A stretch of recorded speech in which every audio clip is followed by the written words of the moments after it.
ఉచ్చనీచాలు అనే చందమామ కథ చెప్పుకుందాం. బ్రహ్మదత్తుడు కాశీ రాజ్యాన్ని పరిపాలించే కాలంలో బోధిసత్వుడు ఒక సింహంగా జన్మించాడు. ఆ సింహం ఒక కొండ గుహలో తన భార్యతో కూడా నివసిస్తుండేది. ఒకనాడ సింహం ఆకలిగొని ఉన్నది. కొండ మీది నుంచి కిందికి చూసింది. కొండ కింద ఒక కొలను పక్క గల పచ్చిక మైదానంలో దానికి కొన్ని కుందేళ్ళు, జింకలు ఆడుకుంటూ గెంతుతూ కనిపించాయి. వెంటనే సింహం ఒక రంకె పెట్టి కొండ దిగి వాటి వైపు ఉరికింది. కానీ అలా పోతూ అది కొలను పక్కన ఉండే ఊబిలో పడిపోయింది.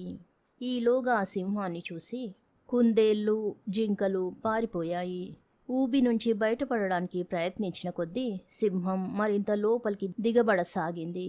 అందుచేత అది కదలకుండా ఉండిపోయి తనను రక్షించగల వారెవరైనా అటుగా వస్తారా అని ఎదురు చూడసాగింది. ఆకలితో అలమటిస్తున్న ఆ సింహం ఒక వారం రోజులున్న మీదట పక్కనే ఉన్న కొలనులో నీరు తాగడానికి నక్క ఒకటి వచ్చి సింహాన్ని చూసి బెదిరి దూరంగా ఆగిపోయింది. సింహం నక్కను చూసి, నక్క తమ్ముడు, వారం రోజులుగా ఈ ఊబిలో చిక్కి చచ్చిపోయే స్థితిలో ఉన్నాను. నన్నెలాగైనా కాపాడి పుణ్యం కట్టుకో అని ప్రాధేయపడింది.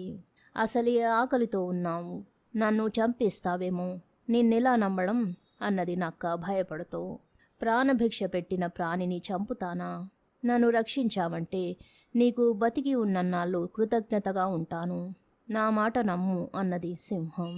నక్క సింహం మాటలు నమ్మి ఎండుకట్టెలను తెచ్చి ఊబిలో పడవేసింది. వాటి మీద కాళ్ళు ఉంచి సింహం ఊబిలో నుంచి బయటకు రాగలిగింది. తరువాత రెండూ కలిసి వేటకు బయలుదేరాయి. సింహం ఒక జంతువును చంపింది. దాన్ని రెండు సమంగా పంచుకు తిన్నాయి. ఇక నుంచి మనం సోదరులం. నువ్వొక చోట నేనొక చోట ఉండడం దేనికి? నీ కుటుంబాన్ని మా గుహకే తీసుకురా, అందరం కలిసికట్టుగా జీవిద్దాం అన్నది సింహం. నక్క అంగీకరించి భార్యతో సహా సింహం గుహలో కాపురం పెట్టింది. సింహం వెంట తాను కూడా కాపురం చేయడం గొప్పగా ఉంటుందని నక్క ఈ ఏర్పాటుకు ఒప్పుకున్నదే గాని తన జాతి వారికి దూరమైపోవడంలో గల నష్టకష్టాలు తెలియక కాదు. సింహం కూడా నక్క చేసిన త్యాగాన్ని అర్థం చేసుకుని ప్రతి స్వల్ప విషయంలోనూ తన మిత్రుణ్ణి తనతో సమంగా చూసుకుంటూ నక్క మనసుకు ఏమాత్రం బాధ కలగకుండా ప్రవర్తిస్తూ రోజులు గడపసాగింది. సింహం నక్కను ఎంత ప్రేమతో చూసినా సింహం భార్య నక్క భార్యను తక్కువగానే చూసేది. అయితే నక్క భార్య తన జాతి తక్కువను ఆమోదించినది కావడం చేత రెండు కుటుంబాల మధ్య ఎట్టి పేచీలు రాలేదు. అయితే కాలక్రమాన సింహానికి నక్కకు కూడా పిల్లలు కలిగి అవి సమంగా ఆడుకుంటుండను చూసి సింహం భార్యకు మండిపోయింది. తాము తక్కువని, సింహం పిల్లలు ఎక్కువని తెలియని నక్క పిల్లలు సింహం పిల్లలతో కింద మీద పడి ఆడుకుంటున్నాయి. ఉచ్చనీచాల విషయం తెలియని సింహం పిల్లలు కూడా నక్క పిల్లలతో సమంగా ఆడుకున్నాయి. ఇది చూసి ఓర్చలేని సింహం భార్య తన పిల్లలతో చాటుగా, మనం గొప్ప పుట్టుక పుట్టిన వాళ్ళం, మీరా నక్క పిల్లలతో అంత చనువుగా ఆడరాదు అని వాటిని దూరం ఉంచండి అని చెప్పింది. సింహం పిల్లలకు తల్లి బోధం కొంచెం కొంచెమే తలకెక్కసాగింది.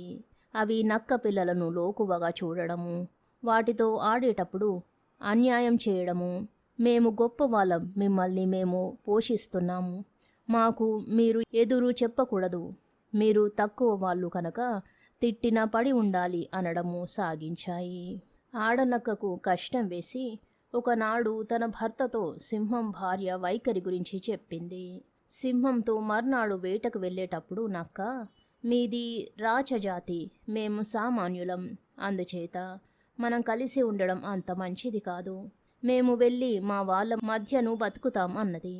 ఆకస్మికంగా తన మిత్రుడిలో కలిగిన ఈ మార్పుకు ఆశ్చర్యపడి సింహం కారణమడిగింది. నక్క జరిగిందంతా చెప్పింది. గుహకు తిరిగి రాగానే సింహం తన భార్యతో, నువ్వు నక్క పిల్లల్ని చూసి అసహ్యపడ్డావుట కదా అని అడిగింది.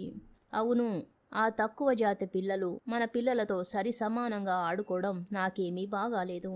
మీకా నక్క ఏం మందు పెట్టి మంచి చేసుకుందో నాకు తెలీదు. నా పిల్లలు పాడు కావడం మాత్రం నేను ఒప్పను అన్నది సింహం భార్య. అదా సంగతి, నక్క నాకేం మందు పెట్టిందో చెబుతాను విను. నేను ఒకసారి వారం రోజులు ఇంటికి రాలేదు, జ్ఞాపకమున్నదా?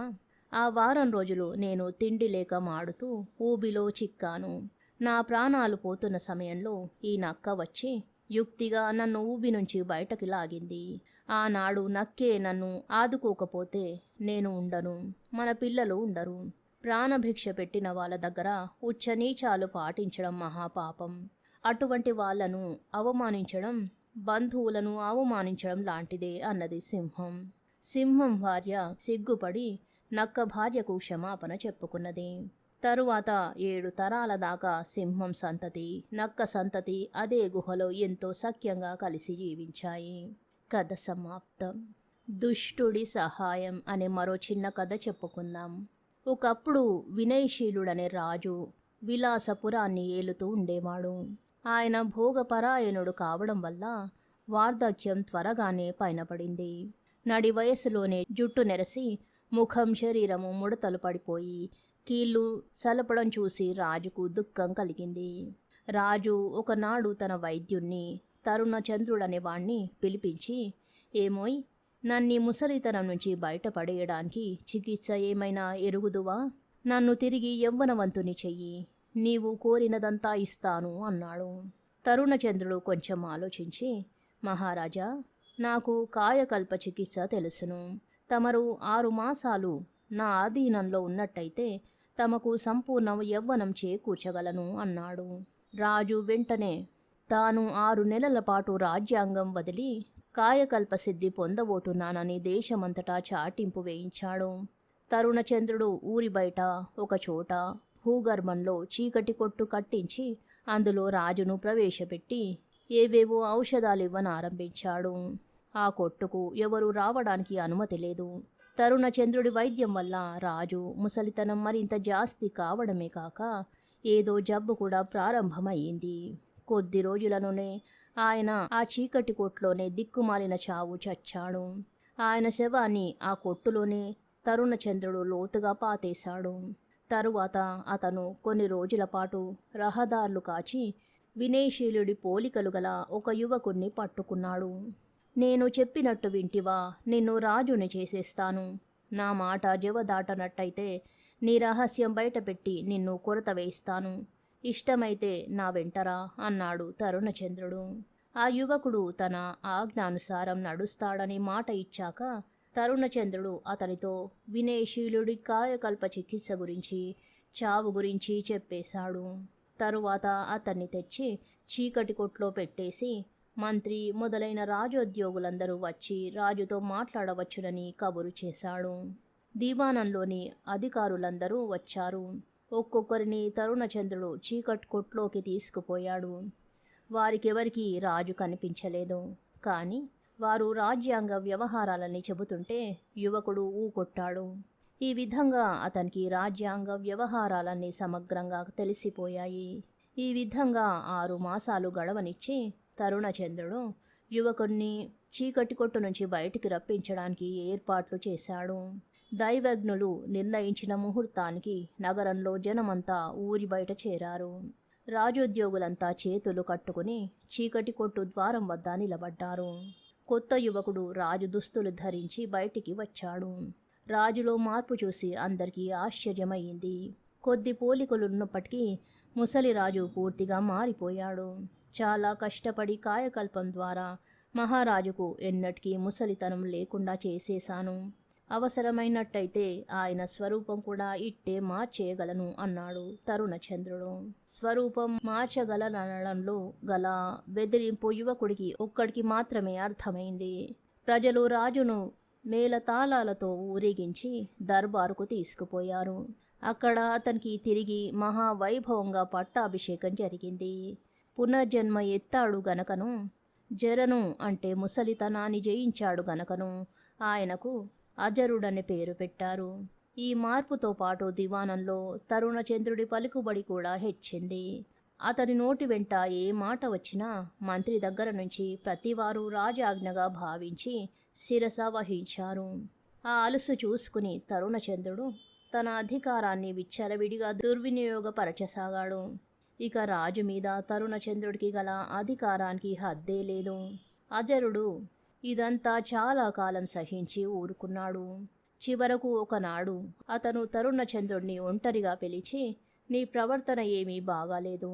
నన్ను నువ్వు రాజును చేశావు గనక నా మీద అధికారం చెయ్యి. మంత్రి చేసే పనులకు అడ్డు రాకు అన్నాడు. 2 రోజులు సింహాసనం ఎక్కగానే కళ్ళు నెత్తికి వచ్చాయా? నాకు నువ్వే లెక్కలేనప్పుడు నీ మంత్రులు, మిగిలిన వాళ్ళు ఎంత? నేను నీకు చేసిన ఉపకారం మర్చిపోతున్నావు అని ఎత్తి పొడిచాడు తరుణచంద్రుడు. నువ్వు దుర్మార్గుడివి. నీ వంటి వాడి వల్ల సహాయం పొందడమే తప్పు.